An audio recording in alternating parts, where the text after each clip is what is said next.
Chers citoyens du Nouveau Monde, bienvenue sur eSpiritus, votre nouvelle chaîne YouTube sur le thème de la spiritualité. Pourquoi cette chaîne YouTube? Dans un premier temps, c'est vraiment ma passion, c'est quelque chose qui m'anime depuis des années, sur lequel je fais des recherches et j'aime bien expérimenter et apprendre autour de ça, et j'ai eu envie de partager un peu mes connaissances et ma vision du monde par rapport à ce que j'ai appris. Et donc ça m'amène au point suivant. Mon but, c'est pas de vous délivrer la vérité, parce que bon, en soi, je ne prétends pas avoir la vérité, évidemment, mais de vraiment construire l'approche pour comprendre la vérité, justement la réalité, et de le faire de manière collective.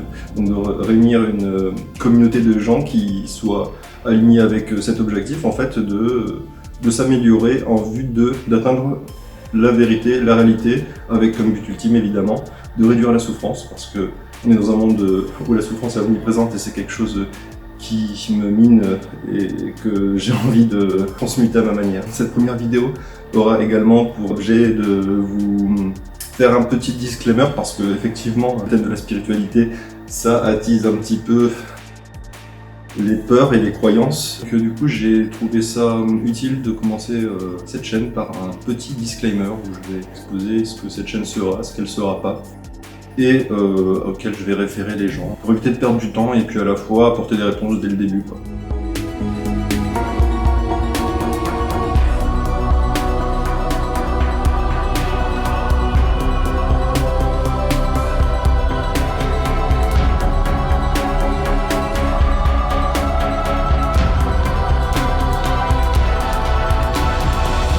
Alors, le premier point important, c'est pas une chaîne où je vais vous faire des dogmes. C'est-à-dire que par définition, un dogme, c'est quelque chose qu'une entité, une organisation, va donner à ses adeptes comme acquis et à croire pour faire partie de la communauté.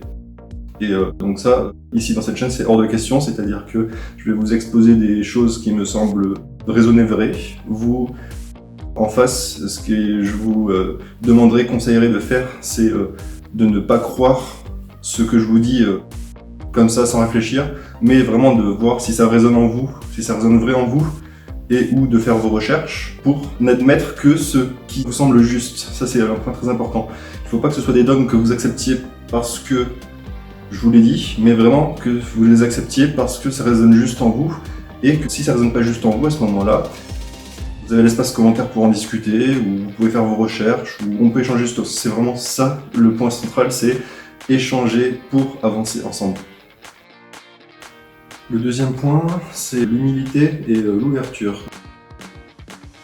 Je voulais faire un petit rappel qui semble évident pour certains, mais comme dirait l'autre, cela va sans dire, mais mieux en le disant.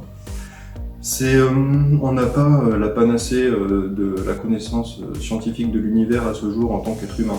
C'est-à-dire que là, aujourd'hui, on se rend compte à l'heure actuelle des choses d'un point de vue scientifique, enfin c'est évident, mais qui sont vraies aujourd'hui, qui étaient complètement délirantes il y a 300 ans. Et et à chaque fois qu'on prend par exemple une tranche de 300 ans, à un instant T, 300 ans plus tard, la science d'il y a 300 ans, elle est complètement obsolète. Donc je voudrais vraiment m'adresser à ceux qui partent du postulat qu'aujourd'hui, grâce à notre état scientifique, des connaissances scientifiques actuelles, on est vraiment atteint quasiment la réalité, alors qu'en fait, rien n'exclut que dans 300 ans, beaucoup, voire quasiment tout ce qu'on sait aujourd'hui en tant que science, seront peut-être pas fausses, mais en tout cas qu'une partie de la réalité, et complétée par plein d'autres découvertes qu'on aura fait entre-temps. Et là donc je vais compléter mon propos avec 3 exemples par rapport au cerveau, les sciences qui traitent du cerveau et de la neuroergonomie, la neurologie. Par rapport au cerveau, on est vraiment encore à la ramasse, c'est-à-dire on a des percées scientifiques de temps en temps dans certains domaines précis, mais globalement il y a plein de choses qu'on ignore, il y a plein de choses qu'on découvre, qu'on apprend, il y a plein de pathologies qu'on ne sait pas encore traiter, il y a des choses qui nous dépassent complètement sur le point de vue du cerveau. Donc rien que ça, en prendre conscience, ça devrait nous faire prendre conscience de l'immensité des choses qu'on a encore à apprendre sur la nature et sur la vie et sur le réel. Un autre exemple, c'est les expériences de mort imminente. Donc je ne sais pas si vous connaissez les EMI, donc beaucoup en ont parlé avant moi. Si vous voulez chercher un petit peu sur internet et regarder de quoi il en retourne, bon, c'est comme tout, il y a à boire et à manger, mais Il n'empêche qu'il y a un phénomène qui se reproduit régulièrement, c'est des personnes qui meurent ou qui sont dans un état de mort physique pendant quelques instants, qui sont ensuite réanimés de manière médicale, ont un souvenir d'avoir l'esprit qui flottait au-dessus de leur corps, et ils ont pu décrire des choses qui sont assez incroyables, disons, qu'ils n'auraient pas dû savoir ou connaître au moment de leur mort. Par exemple, une infirmière qui fait telle action, qui prend tel objet. Et ça, c'est quelque chose que les gens qui ne croient pas en l'esprit au-delà de la matière expliquent en termes d'hallucination, mais une hallucination, c'est qu'une hypothèse finalement. Et c'est en rien non plus une preuve, donc je dis pas que j'avance une preuve qu'il y a quelque chose, mais je veux dire, il faut rester humble, de pas dire ni qu'il y a une preuve qu'il y a quelque chose, ni qu'il y a une preuve qu'il y a rien. Donc là on en revient à la fameuse histoire de la charge de la preuve. Troisième point, je pensais à la fameuse théorie du tout, qui relie scientifiquement l'infiniment petit à l'infiniment grand. On n'a pas de modèle de calcul aujourd'hui pour lier ces deux réalités, pour illustrer qu'on n'a pas encore toute la connaissance de l'univers. Un rappel à l'humilité, ni s'engager trop dans un sens, ni dans l'autre. Pour moi, il s'agit d'une question d'équilibre, donc c'est mettre le curseur au bon endroit entre croire en rien, croire en tout. Voilà, le mettre au juste point pour pouvoir avancer sans être bloqué dans des choses limitantes et sans non plus partir n'importe où, n'importe comment. J'en arrive au troisième point qui est donc les preuves, la charge de la preuve. Donc par rapport à ça, on dit souvent, on admet souvent communément que la charge de la preuve appartient à celui qui énonce quelque chose comme vrai. En fait, j'étendrais plus ce point de vue-là en disant la charge de la preuve appartient à celui qui veut prouver à l'autre, donc imposer sa réalité à l'autre. Mais tant qu'on reste dans du partage, c'est-à-dire partage d'opinions, partage de choses ou d'autres, donc on n'est pas dans, évidemment, on n'est pas dans le terrain scientifique où on prouve les choses, mais en fait, ces notions de prouver, imposer, c'est un petit peu des concepts que je trouve un petit peu obsolètes. Et là, ce que je voudrais vous dire, c'est que il faudrait, dans le monde d'aujourd'hui, plus aller dans quelque chose qui nous rapproche du partage et de l'échange plutôt que d'imposer quelque chose aux autres. Donc que ce soit dans tous les plans, quoi. Le premier point par rapport à ça, c'est que tout ce qui est dans un registre qui est au-delà, en dehors du périmètre scientifique connu actuel. Donc par manque de connaissances, de moyens de mesure principalement. Donc par définition, c'est du non scientifique. Mais la question donc c'est est-ce que on peut ou pas moralement explorer ce champ-là non scientifique? Alors certains diront que non, c'est dangereux parce qu'il faut se cantonner aux outils scientifiques et aux connaissances scientifiques pour avancer petit à petit. Mais en fait, moi ce que je pense, c'est que non, on a le droit de sortir de ce champ en prenant les précautions nécessaires. En plaçant le curseur, comme je disais, au bon endroit entre n'importe quoi et stagner. C'est grâce aux expérimentations, à la démarche empirique que l'on peut le mieux avancer, le plus efficacement. Effectivement, il n'y a pas de preuves scientifiques. Par contre, ce que l'on peut faire, ce que tout un chacun peut faire, c'est expérimenter et voir ce qui se passe en lui par rapport à différentes choses. Et vivre une expérience en soi, c'est pas une preuve qu'on peut apporter aux autres, qu'on peut imposer aux autres. Par contre, c'est une preuve qu'on peut se donner à soi-même. Alors, effectivement, ce qui va peut-être vous venir à l'esprit, c'est les biais cognitifs. On en fait quoi? Donc oui, effectivement, il peut y avoir des biais cognitifs et il faut en avoir conscience. Donc pour ça, il y a des très bonnes chaînes sur Internet. Je vous invite vraiment à vous renseigner sur le phénomène de biais cognitifs avant de vous lancer dans une démarche spirituelle. Comme ça, vous aurez connaissance de vos propres mécanismes. Il faut toujours garder l'esprit ouvert et être vigilant à ne pas s'embarquer dans n'importe quel délire. Mais en même temps, si on reste cantonné à ses croyances scientifiques, on n'avance pas non plus, à mon sens. Donc voilà, c'est une question de juste milieu, de curseur à placer au bon endroit. Donc, par rapport aux preuves, pour résumer, les avancées les plus significatives se font en dehors du champ du connu actuel. Il faut faire attention à toutes les dérives, mais ne pas rester cantonné à des choses limitantes. Et donc par rapport à cette volonté ou non d'explorer les choses qui ne sont pas dans le registre du connu, je vois pas trop comment on peut être légitime à déclarer que c'est des conneries, si on n'a pas essayé. C'est un peu comme quand on dit au gamin tu peux pas dire que t'aimes pas avant d'avoir goûté. Ben ouais, c'est pareil, tu peux pas dire que ça n'existe pas avant d'avoir essayé. C'est peut-être un peu dur, rocambolesque, tant ça me semble légitime d'avoir le devoir moral d'expérimenter avant de pouvoir déclarer que ça ne fonctionne pas. Et quand bien même vous essayeriez certaines choses, vous pouvez pas non plus ni dire que c'est vrai parce que vous avez des résultats, ni dire que c'est faux parce que vous n'avez pas de résultats. C'est vraiment le domaine de l'empirisme, sans factuel, c'est un domaine qui est flou et donc qui demande vraiment du discernement et une démarche scientifique véritable, c'est-à-dire construire son approche, analyser, expérimenter et tirer des conclusions de son expérimentation, mais ça se fait sur le plan personnel, individuel, du ressenti, et donc sans factuel et sans preuve. Donc c'est assez compliqué, je l'entends, mais pour moi c'est vraiment la bonne démarche pour avancer dans le domaine du spirituel. Alors donc pour résumer, le curseur est à mettre entre l'immobilisme, je reste cantonné à mes connaissances scientifiques actuelles et j'avance quasiment pas, et j'avance n'importe où, n'importe comment et je vais nulle part. Placer le curseur au bon endroit. Un autre petit élément que je place ici comme ça, c'est qu'on a quand même des débuts de preuves, puisque la méditation a apporté des preuves, donc je ne sais pas si vous savez, il y a Google Scholar si dans le doute, et pourtant en soi la méditation c'est s'asseoir dans une position et se concentrer d'une certaine manière. Donc il n'y a aucun impact physiologique en tout cas d'une molécule extérieure ou de mécanismes physiques extérieurs autres que la conscience et la concentration. Donc le cerveau est un muscle effectivement, mais on va dire peut-être que c'est placebo, mais oui, mais justement, on ne sait pas encore exactement ce que c'est le placebo.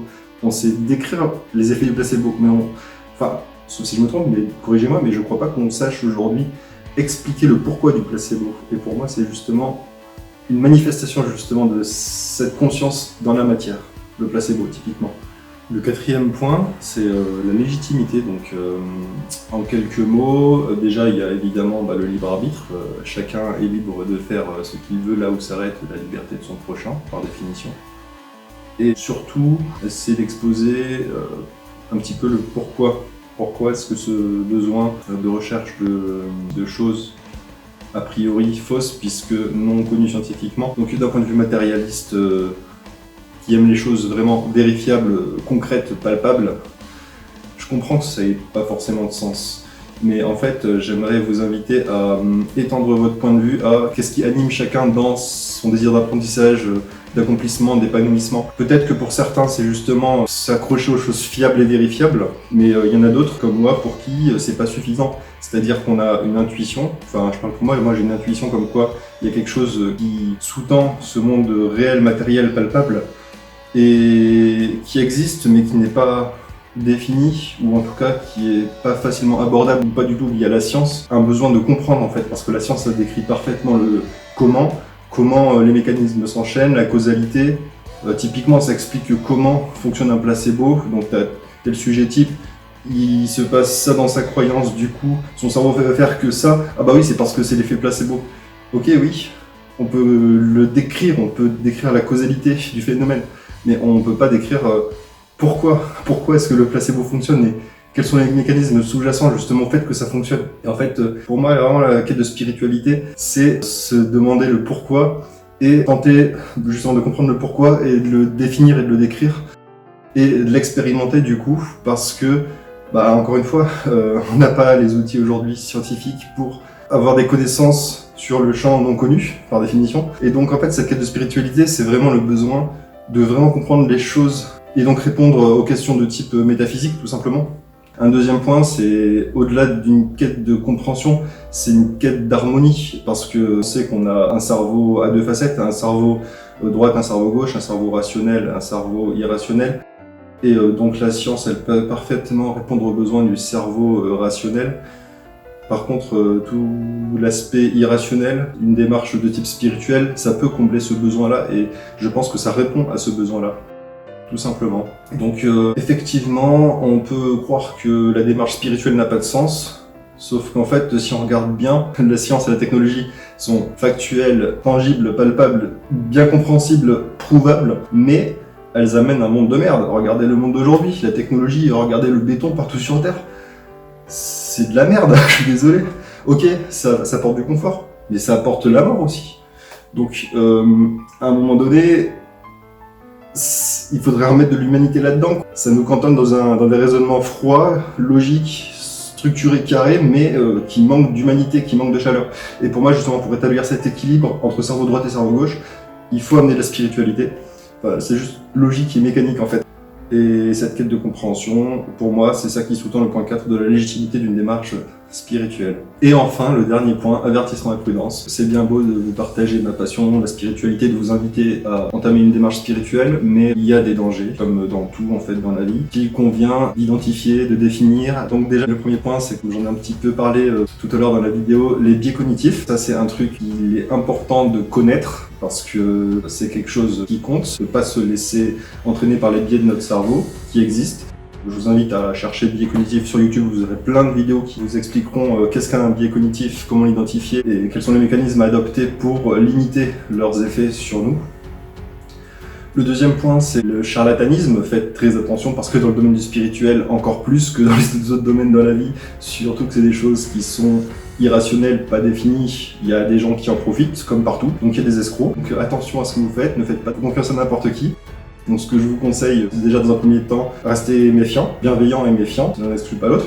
Mais ne pas accorder votre confiance à n'importe qui, suivre votre intuition, poser des questions, chercher à comprendre la démarche de la personne que vous avez en face, peut-être poser des questions à votre entourage ou à des gens avec qui vous êtes connectés sur ce genre de sujet pour avoir d'autres avis complémentaires, pour si vous avez un doute sur la fiabilité de quelqu'un dans ce domaine-là. Le charlatanisme, il faut faire attention. Il y a aussi beaucoup de dangers dans ce qui est le spiritisme. La spiritualité, c'est un monde vaste où, je vais faire grosso modo, mais il y a les forces de la lumière, les forces du bien, les forces de l'ombre, les forces du mal. Et il faut faire attention parce qu'on peut assez rapidement, par manque de connaissances, se retrouver lié à des forces de l'ombre, des forces du mal, qui vont nous apporter beaucoup de malheur dans notre vie. Et il faut tout faire pour anticiper, pour pas se retrouver là-dedans. Alors, sans névrose, il y a quand même les forces du bien qui sont là pour nous aider, surtout quand on a une démarche sincère. Mais ne pas faire n'importe quoi. Typiquement, la planche Ouija, c'est un truc n'importe qui peut faire par curiosité, mais sans prendre de précautions et ouvrir des portails qui amènent des entités dégueulasses dans sa vie.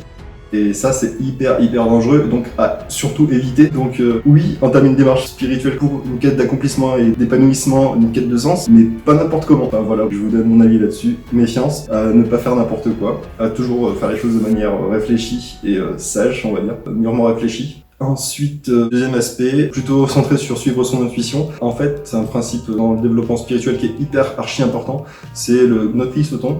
Enfin, gnotissoton, je sais pas comment ça se prononce. Le connais-toi toi-même de Platon, Socrate, enfin, c'était un grec, il me semble, qui avait dit ça. Connais-toi toi-même et tu connaîtras l'univers et les dieux. C'est quelque chose qui est crucial d'apprendre à se connaître. On croit se connaître, sauf qu'en fait, ce qu'on connaît souvent de soi, c'est son petit moi, c'est son ego, c'est son jeu, c'est son prénom, sa date de naissance, son parcours scolaire, professionnel, mais au fond, qui on est, qu'est-ce qui sous-tend nos émotions, etc., qu'est-ce qui se cache en nous, et ben en fait, il n'y a rien qui a été fait dans notre éducation, presque occidentale, pour avoir les outils pour se connaître. Donc un des moyens les plus drastiques et efficaces pour apprendre à se connaître, c'est la méditation. Ça, j'en parlerai dans une vidéo plus tard. Mais apprendre à se connaître, c'est vraiment crucial. Et donc, pour moi, une des questions intéressantes à se poser, c'est comment apprendre à se connaître. Plus on se connaît, moins on va s'éparpiller, faire d'erreurs, et plus on sera conscient, et moins on sera ignorant par des effets mécaniques. Donc voilà, apprendre à se connaître, c'est un point vraiment crucial. Alors, en conclusion, comme tout bon sceptique, on ne peut ni affirmer ni infirmer l'existence d'un monde sous-jacent au monde réel que certains appréhendent avec intuition et d'autres rejettent avec conviction, mais dans tous les cas, le principe de précaution s'applique dans les deux sens. Ensuite, comme dit tout à l'heure, la science n'a pas toutes les réponses et toutes les clés de la compréhension du réel et du vivant, donc il convient pareil de ne pas s'emballer sur ce qu'on croit être réel, vrai. Donc il est également possible d'expérimenter des choses, et même je vous invite à expérimenter les choses de manière empirique, mais toujours avec ce principe de vigilance et sans en faire n'importe quoi. Et pour moi, l'aspect à garder adopté, c'est un esprit d'ouverture et de sincérité, de recherche sincère et vraie, et pour pour avancer dans le domaine du développement spirituel, tout simplement. Alors, je vous remercie chaleureusement de m'avoir écouté jusqu'ici. Si vous voulez vous joindre à cette aventure pour transiter ensemble vers ce nouveau monde, n'hésitez pas à vous abonner, la cloche, tout ça, vous savez faire. Si vous voulez laisser un petit pouce bleu, n'hésitez pas. Si vous souhaitez partager ça à un ami à qui ça vous a fait penser, vous pouvez également vous sentir libre de le faire. Et sur ce, je vous remercie chaleureusement de m'avoir écouté jusqu'à la fin, avec tout mon amour et amour.